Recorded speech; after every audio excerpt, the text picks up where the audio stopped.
Bismillahirrahmanirrahim. Assalamualaikum warahmatullahi wabarakatuh. Perkenalkan, kami dari kelompok B2 yang beranggotakan Firstia Nariswari, Fitri Anissa Wahyuna, Indri Puji Rizky, Indah Rahmasari, dan Khofifah Salman akan menjelaskan desain produk yang telah kami buat. Lanjut.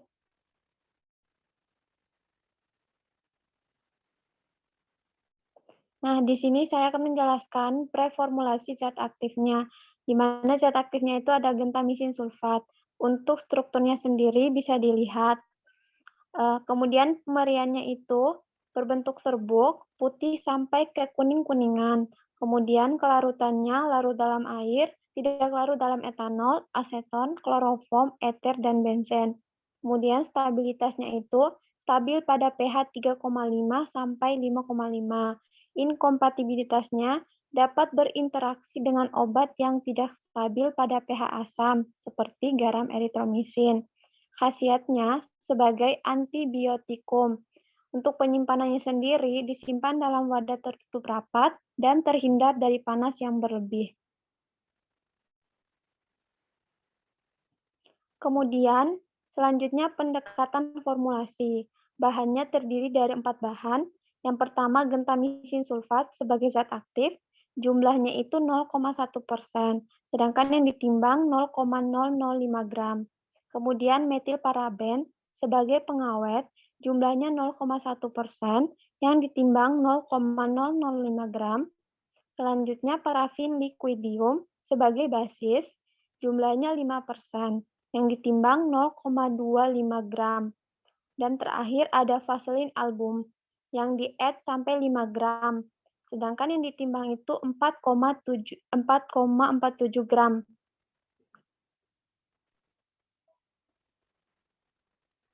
Selanjutnya, untuk preformulasi eksepiennya, yang pertama itu ada metilpraben, berikut dapat lihat strukturnya. Untuk pemeriannya yaitu berbentuk kristal, tidak berwarna atau bubuk kristal putih, tidak berbau, dan memiliki rasa sedikit terbakar. Untuk larutannya yaitu praktis, larut dalam mineral oil, sukar larut dalam air, benzena, tetraklorida, mudah larut dalam etanol, dan eter. Untuk stabilitasnya yaitu pH 3-6 dan mudah terurai oleh cahaya. Untuk inkompatibilitasnya yaitu dengan senyawa bentonit, magnesium, trisiklat, takum, teragakan, sorbitol, dan atropin. Untuk penyimpanannya dapat disimpan pada wadah tertutup rapat yang terhindar dari cahaya. Selanjutnya, parafin liquidium. Untuk pemeriannya yaitu cairan kental, tidak berwarna, tidak berasa, tidak berbau, dan tidak berfluoresensi. Untuk larutannya yaitu praktis, tidak larut dalam air, etanol 95%, larut dalam kloroform, dan eter. Untuk stabilitasnya yaitu lebih mudah terurai dengan adanya udara luar, dan dengan adanya cahaya lebih mudah terurai. Untuk inkompatibilitasnya yaitu dengan zat pengoksidasi yang kuat. Untuk penyimpanannya dapat disimpan dalam wadah tertutup rapat. Dan yang terakhir yaitu ada vaselin albumin. Untuk pemeriannya yaitu putih atau kekuningan pucat, massa berminyak transparan dalam lapisan tipis setelah didinginkan pada suhu 0 derajat Celcius. Untuk larutannya yaitu larut dalam air, sukar larut dalam etanol, dingin atau panas, dan dalam etanol mutlak dingin. Mudah larut dalam benzen, dalam karbon disulfida, dan kloroform. Larut dalam heksana, dan dalam sebagian besar minyak lemak dan minyak sirih. Untuk stabilitasnya yaitu jarak lebur antara 38 dan 60 derajat Celcius. Untuk inkompatibilitasnya yaitu dengan agen pengoksidasi yang kuat. Untuk penyimpanannya dapat disimpan dalam wadah tertutup baik. Selanjutnya, ada beberapa alat, wadah, dan bahan yang kami gunakan dalam desain pembuatan sal betogen ini. Yang pertama ada alat berupa batang pengaduk, cawan, gelas beker, homogenizer, kaca arloji, kompor atau penangas, pH meter, pipet tetes, spatula, timbangan analitik, oven, autoclave, dan viskometerion. Untuk bahannya, kami menggunakan gentamisin sulfat, metil paraben, parafin liquid, dan juga vaselin album. Kemudian untuk wadahnya, kami menggunakan wadah berupa tub dan juga dus. Selanjutnya, untuk penimbangan bahan, yang pertama ada gentamisin sulfat dengan jumlah 0,1% dan yang ditimbang sejumlah 0,005 gram. Untuk metilparaben dengan jumlah 0,1% dan bahan yang ditimbang sebanyak 0,005 gram. Untuk parafin liquidum dengan jumlah 5%, bahan yang ditimbang sebanyak 0,25 gram, dan untuk vaselin album diet hingga 5 gram, dan bahan yang ditimbang sebanyak 4,47 gram.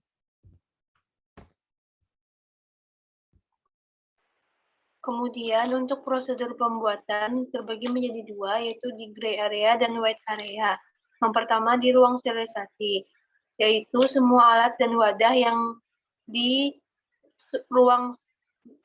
wadah disterilisasi sesuai dengan cara sterilisasi masing-masing alat dan wadah. Setelah itu dimasukkan ke dalam white area melalui transfer box.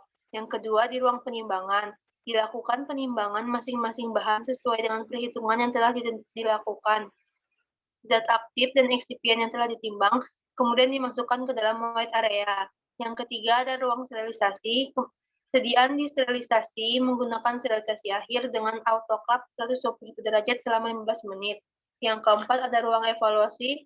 Dilakukan evaluasi sediaan.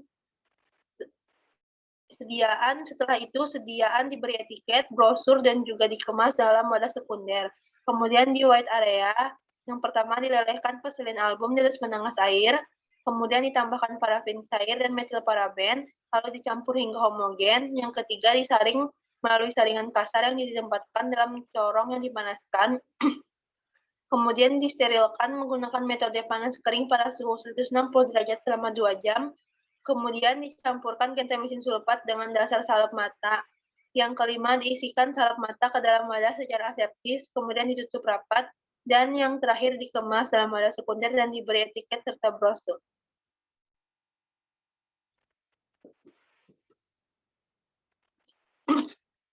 Selanjutnya itu prosedur IPC. Pengawasan yang dilakukan pada proses produksi in-process control merupakan suatu hal yang sangat penting dan berkaitan dengan CPOB. CPOB bertujuan untuk menjamin obat yang dibuat secara konsisten, memenuhi persyaratan yang telah ditetapkan, dan sesuai dengan tujuan penggunaannya. Prosedur IPC meliputi kontrol bahan awal, manufacturing, dan juga pengemasan.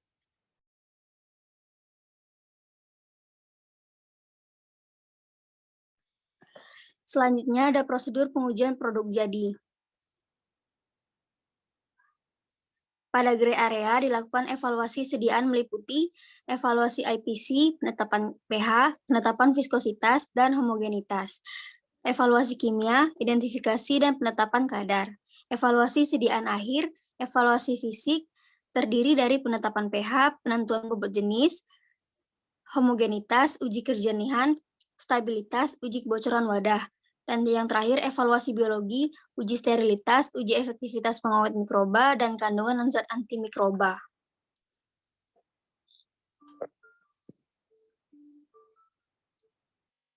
Prosedur pengujian produk jadi. Yang pertama, uji kebocoran.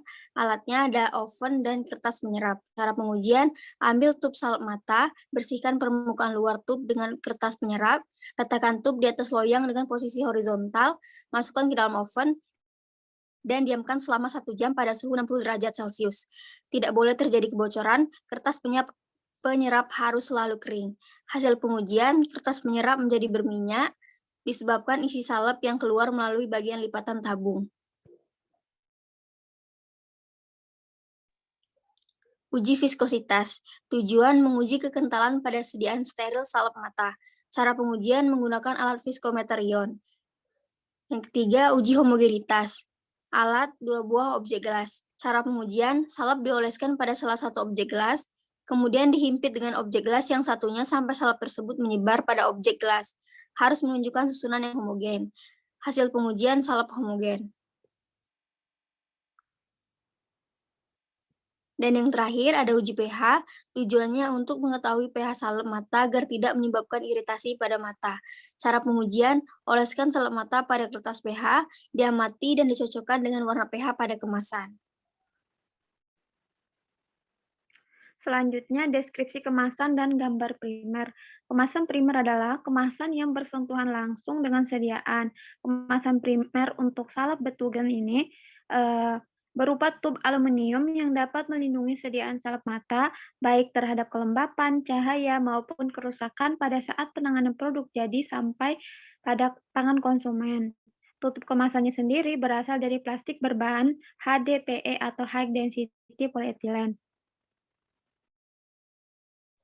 Kemudian, untuk etiket obat Bethune terdapat informasi berupa komposisi, indikasi, aturan pakai, keterangan harus dengan resep dokter, nomor registrasi, nomor batch, expired date, dan juga nama produsen atau PT.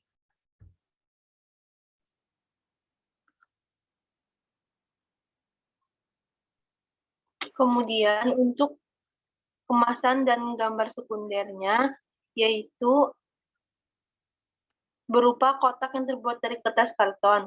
Kemasan sekunder salep mata gentamisin sulfat 0,1%, terdapat informasi seperti komposisi, indikasi, dosis, cara pemakaian, efek samping peringatan, cara penyimpanan informasi obat harus dengan resep dokter, nomor registrasi, nomor batch, expired date, harga eceran tertinggi atau head, dan juga nama produsen obat atau PT.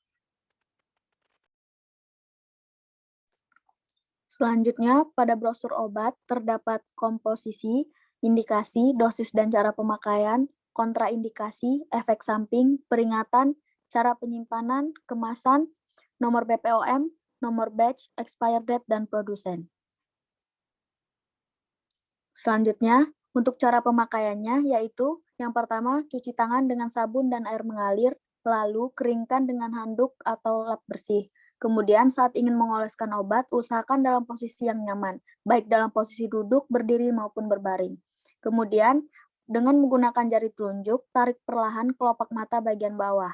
Arahkan pandangan ke atas dan pencet tub salep mata, sehingga salep yang keluar dapat masuk ke seluruh kantong kelopak mata bagian bawah.